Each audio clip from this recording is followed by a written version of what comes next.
नमस्कार। आज हम सब मीराबाई जी द्वारा रचित पाठ मेरो तो गिरधर गोपाल दूसरो ना कोई और पग घुंघरू बांध मीरा नाची पढ़ेंगे। पहले पद में मीरा जी कहती हैं कि मेरो तो गिरधर गोपाल दूसरो ना कोई, जाके सिर पर मोर मुकुट मेरो पति सोई। मेरे तो गिरधर, गिरधर यानी जिसने गिरि को धारण किया, गोवर्धन पर्वत को धारण करने के कारण श्री कृष्ण का नाम गिरधर पड़ा और गायों का पालन करने के कारण उनका नाम गोपाल पड़ा। तो कहते हैं मेरो तो गिरधर गोपाल, मेरा तो श्री कृष्णा है, और जाके सिर पर मोर मुकुट, जिसके सिर पर मोर मुकुट है, मेरा पति सोई, मेरा तो वही पति है। मीराबाई जी की बहुत ही बचपन में शादी हुई थी और एक राजघराने में राजस्थान के, और पति बहुत जल्दी ही उनके मर गए। तो एक बहुत बड़ी रियासत की वधू होने के बावजूद वह श्री कृष्ण की भक्ति में लीन रहती थी, पुरुषों के साथ बैठती थी, संतों के साथ बैठती थी और वह विचारों से स्वतंत्र महिला थी। तो ये किसी को अच्छा नहीं लगता था, लेकिन इन सब से दूर उनको किसी चीज़ की परवाह नहीं थी, वो कृष्ण का भजन गाती थी। तो वो यही कह रही हैं कि मेरो तो गिरधर गोपाल दूसरो न कोई, जाके सिर पर मोर मुकुट मेरो पति सोई।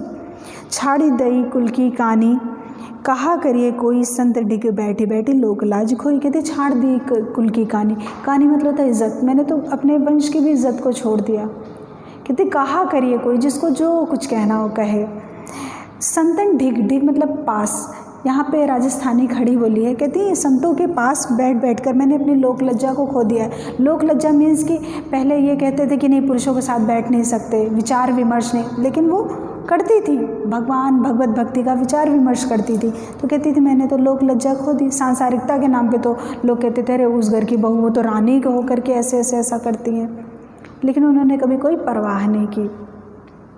असवन जल सींच सींच प्रेम बेल बोई, अब तो बेल फैल गई आनंद फल होई। कहते आंसुओं के जल से सींच सींच के इस प्रेम रूपी श्री कृष्ण की भक्ति को उन्होंने विरह कि मेरा कान्हा को मैं याद करती, काश तुम आ जाओ। जो तो कह रही विरह के आंसुओं से सींच सींच करके मैंने इस प्रेम के बेल को बोया है।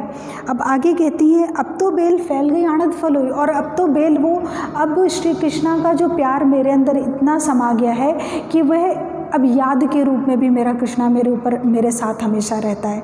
तो कहते हैं अब तो इस जो बेल है, प्रेम रूपी बेल में अब तो आनंद रूपी फल हो रहे हैं। होता है ना कि जब वो बेल जैसे पेड़ में फल होते हैं, तो वही कह रहे उस बेल में फल, उसकी प्राप्ति परिणाम क्या हुआ उस आंसुओं से जलकर सींचने का, कि अब मुझे हर क्षण अपने कान्हा की याद बनी रहती है।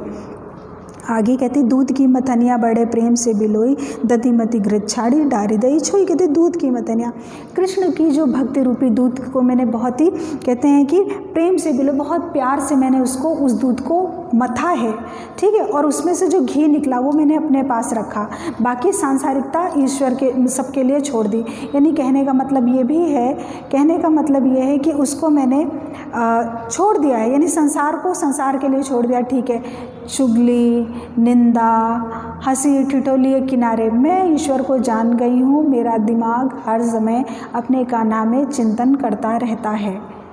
तो वही कह रही भगत देखी राजी हुई, जगत देखी रोई। और अब मैं जब भक्तों को देखती हूँ, यानी सच्चे ईश्वर को जब मैंने जान लिया है, तो कहती हैं कि मैं भक्तों को देख के राजी हो जाती हूँ, और जगत, अब तो मुझे जगत को देख के रोना आता है कि मैं अगर एक भगवान की भी पूजा करती हूँ, उसमें भी मेरे ऊपर वो लोग अपमान करते हैं। तो पुरुष की तो बात ही क्या, सच में अगर किसी पुरुष को मैंने प्रेम किया होता तब तो लोग मुझे क्या कहते, जब एक ईश्वर के लिए जब मेरा इतना प्यार रहा, तो कहती इसी के बाद से ही तो मुझे ये ज्ञान हुआ है। तो वही कहती हैं अब तो मैं भक्तों को देख के ही राजी होती हूँ, जो लोग सचमुच में कान्हा की भक्ति करते हैं। जगत को देख, सांसारिकता को देख के मुझे रोना आता है।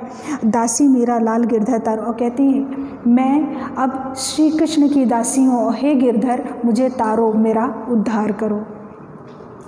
दूसरा पद है पग घुंघरू बांध मीरा नाची।